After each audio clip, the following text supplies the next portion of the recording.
오늘 허락하신 말씀은 베드로후서 2장이 되겠어요. 베드로후서 2장 찾으신 줄 믿고 8절부터 제가 봉독을 하겠습니다.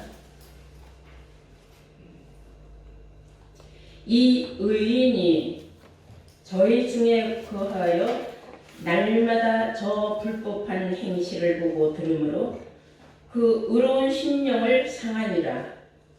주께서 경건한 자는 시험에서 건지시고 불의한 자는 형벌 아래 두어 심판날까지 지키시며 육체를 따라 더러운 정욕 가운데서 행하며 주관하는 일을 멸시하는 자들에게 특별히 형벌하실 줄 아시느니라. 이들은 담대하고 고집하여 떨지 않고 영광 있는 자를 회방하거니와 더 큰 힘과 능력을 가진 천사들이라도 주 앞에서 저희를 거스려 회방하는 송사를 하지 아니하느니라. 그러나 이 사람들은 본래 잡혀 죽기 위하여 난 이성 없는 짐승 같아서 그 알지 못한 것을 회방하고 저희 멸망 가운데서 멸망을 당하며 불의의 가스로 불의를 당하며 낮의 연락을 기쁘게 여기는 자들이니 점과 흠이라. 너희와 함께 연애할 때에 저희 간사한 가운데 연락하며 음심이 가득한 눈을 가지고 범죄하기를 쉬지 아니하고 굳세지 못한 영혼들을 유혹하며 탐욕에 연단된 마음을 가진 자들이니 저주의 자식이라. 아멘. 네, 오늘 수고하신 하나님 말씀은 베드로후서 2장 8절에서 14절로의 말씀으로 제목은 의로운 심령과 저주받은 자식이라는 제목으로 말씀을 증거하도록 하겠습니다. 의로운 심령과 저주받은 자식. 쉽게 말하면 의로운 심령을 가진 자는 구원이고 저주받은 자식은 결국은 심판의 대상, 무서운 멸망. 저주를 받았으니 멸망당하는 건 당연하죠. 그런 뜻이 되겠습니다. 그래서 오늘 이 말씀은 베드로후서 2장 5절의 그 말씀을 뒷받침해주는 말씀입니다. 베드로후서 2장 5절을 보시면 옛 세상을 용서치 아니하시고 오직 의를 전파하는 노아와 그 7 식구를 보존하시고 경건치 아니한 자들의 세상에 홍수를 내리셨으며 소돔과 고모라 성을 멸망하기로 정하여 재가 되게 하사 후세에 경건치 아니한 자들에게 본을 삼으셨으며 무법한 자의 음란한 행실을 인하여 고통하는 의로운 놋을 건지셨으니. 여기까지의 말씀을 뒷받침해 주는 거죠. 왜 구원받지 못한 사람들, 노아 때와 노세 때 그들을 성경은 저주의 자식이라 그랬어요. 왜 저주를 받게 됐느냐. 저주라는 것은 남의 잘못되기를 빌어서 죽음으로 몰아가는 그러한 말이 저주예요. 의로운 심령을 가진 자, 롯은 의로운 심령을 가졌다 그랬어요. 그 불법한 행실들을 보고 저러냐, 왜 저따구로 세상을 사느냐, 하나님을 두려워하지 않는 거죠. 지금 시대에 우리로 놓고 보자면은 하나님의 말씀 성경과는 관계없이 믿음의 생활에 미쳐있는 사람들을 볼 때에 우리 심령이 상합니다. 왜냐? 성경의 진리의 말씀이 하나님은 분명히 이렇게 믿으라고 기록되어 있고 성경대로 믿지 않으면 결국은 심판을 받는다고 했는데 오늘 수많은 사람들은 진리의 말씀을 알아볼 곳이 없어요. 자기 멋대로 자기 믿음으로 신앙생활들을 한단 말입니다. 얼마나 우리 심령이 상했어요. 아우 저렇게 믿으면 구원이 없는데 우리가 의로운 신령을 상. 노아는 당대의 의인이라고 했어요. 의를 행한 사람이에요. 노아는. 근데 그 가족들은 그 아버지 노아의 말에 순종을 해서 다 함께 의를 전파하여서 구원을 받았다고 성경에 말하고 있습니다. 그 의를 알았으면은 전파를 해야 된다는 거예요. 의를 전파해야 된다는 거죠. 이해가 되시죠? 네. 여러분들이 진리의 말씀을 받았으면 당연히 진리의 말씀을 전파를 해야 돼요. 그것을 우리는 뭐라고 하냐면 전도를 한다 이렇게 말을 합니다. 그래서 전도를 해서 열매 맺는 여러분들 되시기를 바랍니다. 아멘. 자, 구원받지 못한 사람들, 즉 심판의 대상자들은 저주받은 자식이라고 말하고 있습니다. 왜 그들은 저주를 받았느냐? 성경이 우리에게 밝히 말하고 있어요.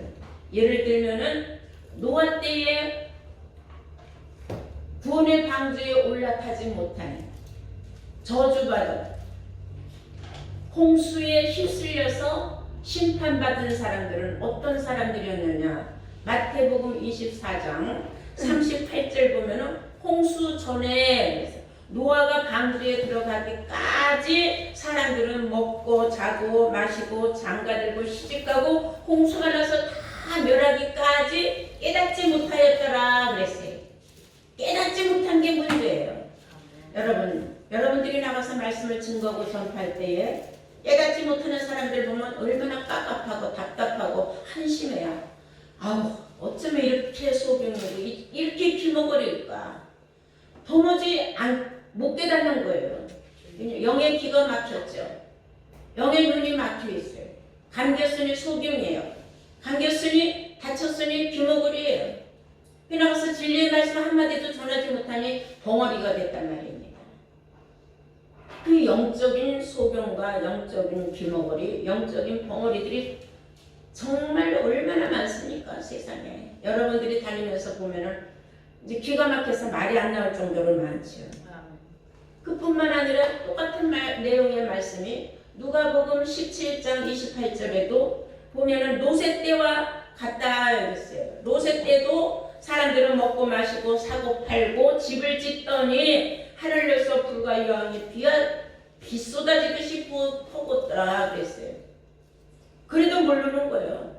내가 왜 죽는지 모르고 죽는 사람들, 내가 왜 죽는지 모르고 홍수 속에 휩쓸려가는 사람들 얼마나 많으냐. 그 사람들은 다 저주의 자식이다. 그래서 성경은 아주 단적으로 저주를 받은 자식이다. 그럼 왜 저주를 받았는가? 베드로후서 2장 10절 오늘 본문 말씀 보시면 육체를 따라 더러운 정욕 가운데서 행하며 그랬어요. 육체를 따라 더러운 정욕 가운데에서 행한 자들이다 그 말이에요. 그러니까 육에 속한 자요 영에 속한 자가 아니라는 말입니다. 이 말은 우리가 유다서를 보면 더 자세히 알 수 있어요. 유다서에 볼까요? 1장 유다서 18절에서 19절 말씀 보시겠습니다.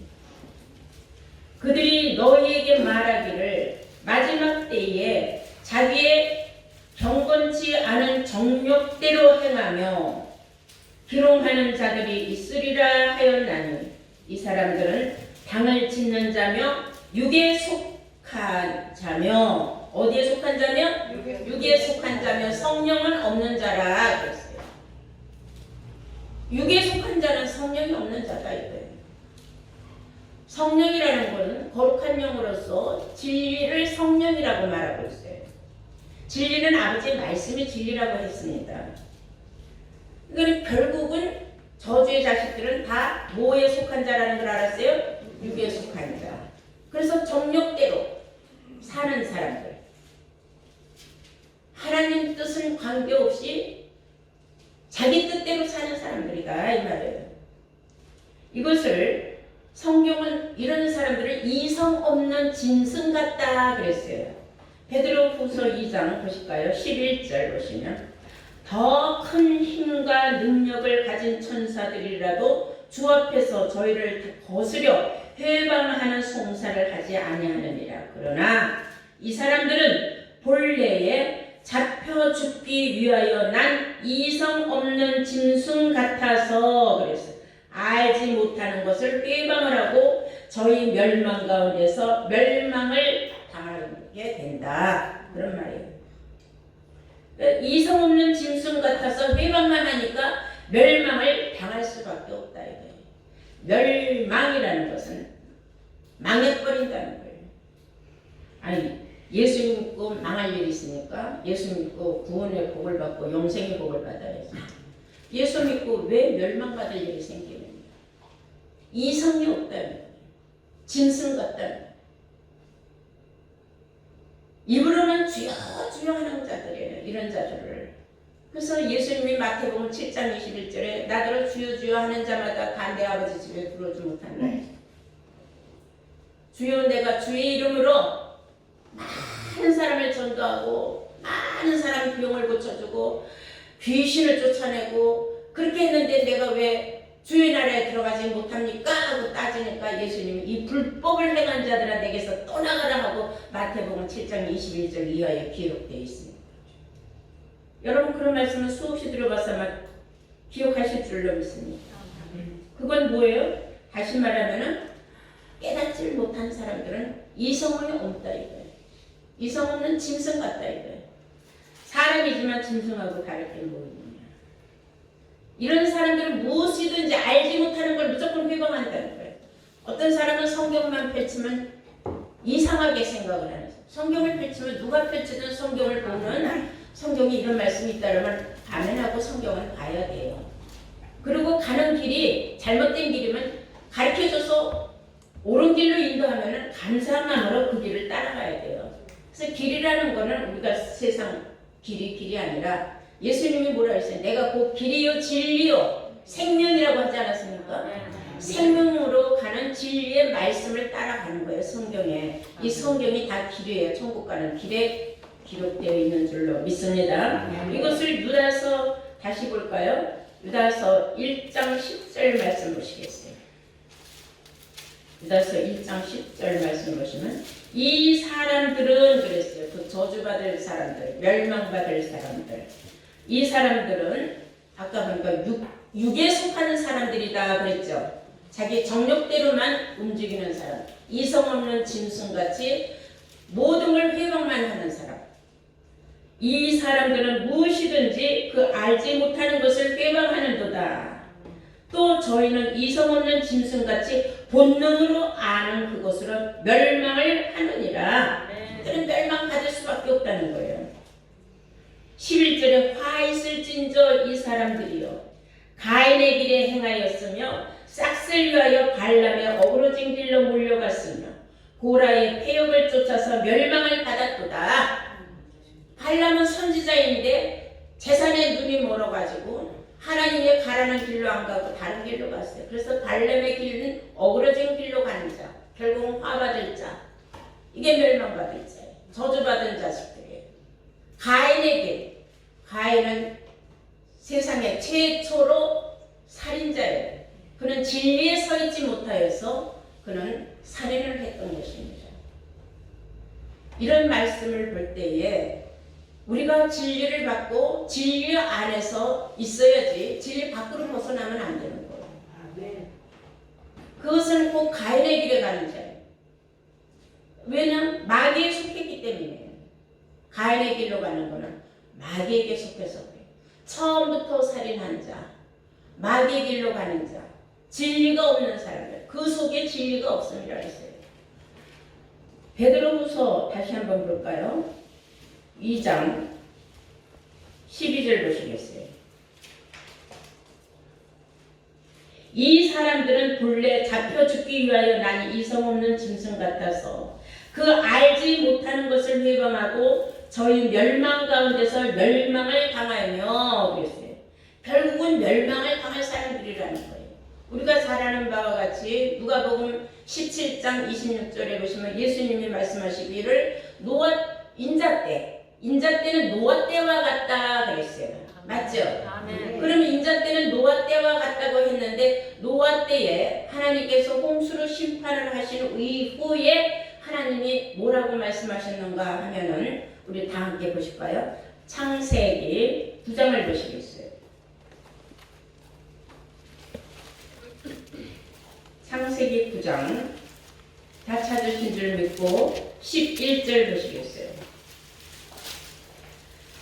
내가 너희와 언약을 세우리니 다시는 모든 생물을 홍수로 멸하지 아니할 것이라 그랬어요. 다시는 홍수로 세상을 멸하지 아니할 것이다. 이거 중요한 말씀이에요. 내가 너희와 언약을 세우리니 다시는 모든 생물을 홍수로 멸하지 아니할 것이라. 땅을 침몰할 홍수가 다시는 있지 아니하리라. 하나님이 가라사대 내가 나와 너희와 및 너희와 함께하는 모든 생물을 사이에서 영세까지 세우는 언약의 증거는 이것이라. 내가 내 무지개를 구름 속에 두었나니 이것이 나의 세상과의 언약의 증거니라 그랬어요. 하나님께서 구름 속에 무지개를 세워서 보여주시면서 이것이 나와 너희와의 내가 세워준 언약이다 그랬어요. 어떤 언약? 다시는 세상에 내가 홍수로 심판하지 않는다 그랬어요. 그런데 우리가 잘못 알면은 인자 때는 노아 같다 했으니까 진짜 홍수 심판이 있을 걸로 생각을 하거든요. 우리가 생각을 해보면 분명히 창세기 하나님께서 홍수로 한번 심판을 하셨는데 다시는 홍수를 심판하지 않는다 그랬는데 왜 예수님은 인자 때는 노아 때와 같다고 했느냐. 홍수라는 것은 큰 물이 몰려와가지고요 어마어마한 수해를 일으키는 물을 홍수라고 해요. 근데 노아 때는 정말 그런 홍수가 있었어요. 물의 홍수가 육신적인 물에 하늘이 열리고 땅에서 물이 솟고 막 해가고 막 오만 잡탕 물이 막 쏟아져 나오고 이건 방주에 탄 노아와 함께한 자들 외에는 구원을 받을 필요 없었다는 거죠. 그러면 인자 때는 노아 때와 같다고 했는데 노아 때는 홍수 심판인데 그럼 그 홍수가 아니면 어떤 홍수냐? 우리는 이걸 알아야 돼요. 마지막 때는 그런 홍수가 아니에요. 여러분 홍수도 물이에요. 아시겠습니까? 하늘에서 내린 물도 물이고 땅에서 솟구쳐 올라온 물도 물이에요. 그 물이 다 합쳐지니까 아주 큰 물이 돼가고 어마어마한 큰 수해를 일으킨 거죠. 그런데 그런 물이 아니라 육신적인 홍수로 세상을 하나님이 심판하는 것이 아니라 영적인 홍수로 심판한다는 뜻이에요. 아멘. 영적인 홍수라는 것은 영적인 말씀이에요. 아멘. 말씀을 물이라고 하지 않습니까? 아멘. 예수님이 말씀하셨죠. 내가 주는 물을 먹는 자는 영생하도록 그 속에서 솟아난다. 아멘. 내가 주는 샘물이라고 그러잖아요. 샘물. 생수라고도 하고. 그러니까 이 홍수 때에도 생수가 있다는 거예요. 영생하는 생물이 솟는 곳이 있다는 거예요. 근데 이런 맑고 깨끗한 생수 샘물을 먹지 못하면 그 수많은 잡탕의 그 홍수 속에 실려가는 거예요. 어떤 말이 옳은지 이 말이 옳은지 저 말이 옳은지 그냥 그때는 이성 없는 짐승같이 아무데나 따라가는 거야. 필이 꽂히는 대로. 그래 진리를 여러분들이 남보다 먼저 깨달았길 망정이지. 이제 여러분들은 영과 육을 분별하지 않습니까? 아멘. 예수님 말씀하셨어요. 요한복음 6장 63절에 영은 살리는 것이지만 육은 무익하다 그랬어요. 아멘. 그러니까 그날에 가서 저주받은 자식들은 다 육에 속한 자들이라. 그러니까 육에 속한 말을 쫓아가는 사람들은 결국은 저주를 받게 돼 있다는 거예요. 영에 속한 말을 쫓아가는 사람, 즉 하늘에 속한 사람만이 구원을 받게 돼 있다는 그런 뜻입니다. 아멘. 오늘 이런 말씀을 통하여서 마지막 때 홍수 심판이라는 것은 우리가 생각하는 그런 노아 때 일어난 그 물 심판이 아니고 하나님 말씀으로 심판을 하는구나. 아멘. 그때에 영생의 생수를 먹는 사람만이 구원을 얻는구나. 그 샘물이 솟는 우물이 따로 있다는 거.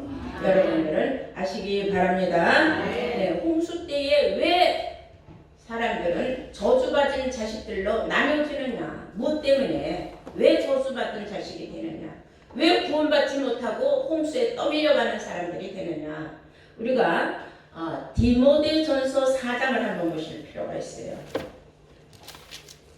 그것은 무엇을 쫓아갔기 때문이냐 하면은 귀신의 가르침을 쫓아가서 다른 영을 쫓아가서 그래요. 디모데전서 4장 1절 보실까요? 그러나 성령이 밝히 말씀하시기를 9일에 어떤 사람들이 믿음에서 떠나, 어디에서 떠나? 믿음에서 떠나 미혹해 하는 영과 귀신의 가르침을 쫓으리라 하셨으니, 그 이유는 자기 양심이 화인을 맞아서, 자기 양심이 뭘 맞아서? 화인을 맞아서. 화인이라는 건 불도장이에요. 불도장. 화인을 맞아서 외식함으로 거짓말하는 자들이라. 거짓말하는 자들. 입만 열면 거짓말하는 사람들이 있어요. 여러분들은 어떤 일이 있어도 믿음에서 떠나면 안 됩니다. 아멘. 양심의 화인을 맞으면 안 됩니다. 아멘. 거짓말해서는 안 됩니다. 아멘. 특히 예수 믿는 사람들은 남을 해코지하고 해하는 말을 해서는 안 되는 거예요. 에베소서에는 그런 말씀이 기록되어 있어요. 에베소서 4장을 보실까요?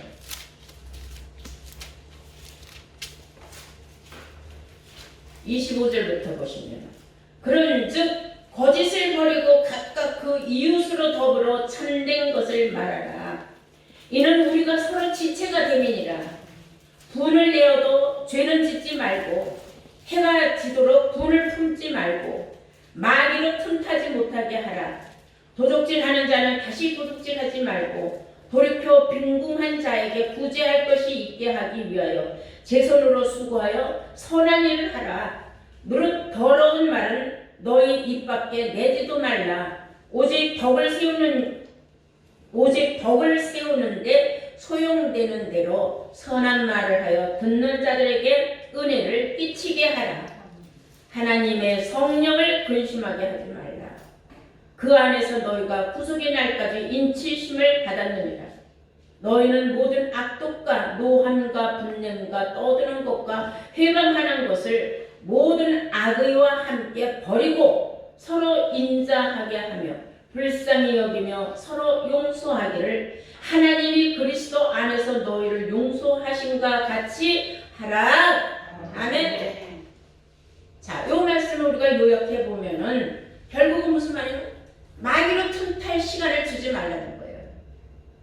그리고 쓸데기 없는 일에 회방하는 일은 절대로 하지 말고, 남을 해코지하는 일을 하지 말고, 아무리 속상하고 화가 나도 참는 습관을 가지고, 그리고 선한 말과 선한 행동을 하고 덕을 세우라는 겁니다. 그렇지 않으면 성령을 근심하게 하는 것이다. 성령을 근심하게 하는 것. 여러분, 결론적으로 성령을 근심하게 한 자들이 저주의 자식이 되는 겁니다. 그래서 갈라디아서 3장 3절에는 그런 말씀이 있어요. 너희들이 성령으로 시작하였다가 육체로 마치겠느냐 그랬어요.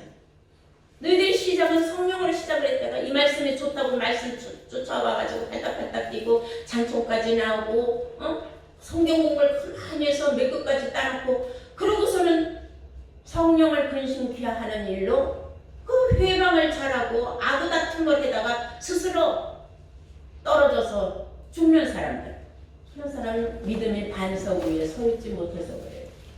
그래서 믿음에서 떠나지 말라고 당부하신 줄로 믿습니다. 네, 말씀이 이해가 되셨죠? 절대로 여러분들은 믿음에서 떠나는 어리석은 자가 되지 않을 줄로 믿습니다. 성령을 근심하게 하는 자가 아니 될 줄로 믿습니다. 네, 마태복음 25장 41절에 보시면은 양과 염소, 즉 왼편에 있는 자들과 오른편에 있는 자들을 놓고 말씀하시기를, 왼편에 있는 자들에게 뭐라고 말씀하시느냐, 이르시되 저주받은 자들아 그랬어요. 그것은 왜 저주를 받았느냐, 왼편에 있는 자들은 염소예요. 들이받는 자들, 즉 불순종하는 사람들, 성령을 근심하게 한 자들, 그리고 마귀로 틈탄 시간을 항상 주고 있는 사람, 이성 없는 짐승같이 날뛴 사람들, 믿음이 반석 위에 설지 못한 그런 사람들, 마귀가 있는 영생불에 들어갈 자들이에요. 한번 다 함께 큰 소리로 읽어보세요. 시작. 마태복음 25장 41절입니다.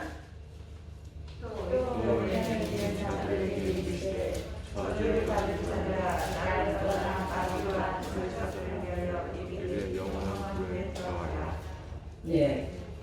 또 왼편에 있는 자들에게 이르시되 저주를 받은 자들아 그랬어요. 뭐 받은 자들은? 저주 받은 자들아. 다 하나님 앞에 있는 자들이에요. 왼편에 있는 자나 오른편에 있는 자나 다 하나님 앞에 있는 자들인데, 왼편에 있는 자들을 우리는 염소라고 하고 오른편에 있는 자들을 양들이라고 하죠. 그래서 저주를 받은 자들아, 왼편에 있는 자들, 나를 떠나서, 누굴 떠나서? 예수를 떠나서 마귀와 그 사자들을 위하여 예비된 영명한 불에 들어가라. 그러니까 멸망당하라 이거예요. 심판의 불로 들어가라. 이런 뜻이 되는 줄로 믿습니다. 자, 우리 마지막으로 히브리서 6장 한번 보실까요? 그러므로 이제 우리는 하나님 말씀을 잘 깨달았다면, 지혜가 있다면은, 의로운 심령을 가진 자들이라면은 말씀을 잘 마음 깊이 새김질을 해야 됩니다. 히브리서 6장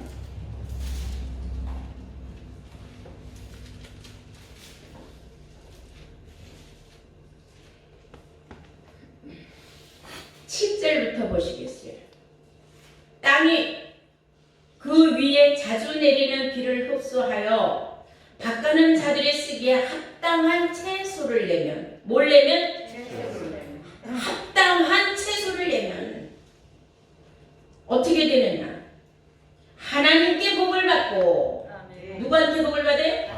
하나님 앞에 복을 받는 거예요. 여기서 닦아는 자들은 누구냐? 닦아는 자들은 목자들을 말하는 겁니다. 땅이 그 위에 자주 내리는 비를 흡수하여서 하늘에서 내려지는 모든 말씀을 잘 받아서 순종하여서 말씀을 깊이 되새김질하면서 반석 위에 집을 잘 지으면은, 믿음을 잘 세우면은 닦아는 자들 쓰기에 합당하다. 닦아는 자, 목자가 쓰기에 합당한 충성된 일꾼이 되었을 때에는 하나님 앞에 복을 받는다 그랬습니다. 8절에 그러나 만약에 그 말이에요. 만일 가시와 엉겅퀴를 내면, 가시는 찔러대는 사람, 엉겅퀴를 여기저기 엉키기를 좋아하는 사람들, 만일 가시와 엉겅퀴를 내면은 버림을 당하고 저주에 가까워 그 마지막은 불사름이 되리라. 아멘. 마지막은 불사름이 된다 그랬어요. 예수 잘 믿고 저주받아서 불사람이 될 일이 있습니까? 멸망당할 일이 있습니까? 여러분, 오늘 보니까 이제 의로운 심령을 갖고 의를 전파하지 아니하고 이렇게 어리석게 성령을 근심하게 하는 자들은 다 저주의 자식이 된다. 마음속에 가시와 엉겅퀴를 내면 결국은 저주를 받는다 했습니다. 오늘 말씀을 잘 듣고 깨달은 여러분들은 저주의 자식이 아니라 의로운 심령을 가진 자들로 축복을 받아서 하나님 나라에 영원히 들어가서 영생복락 이루는 축복이 여러분들에게 일어날 줄로 믿습니다. 모두가 다 영생복락 축복을 받는 그 길로 다 함께 동행하시기를 주의 이름으로 축원합니다. 네.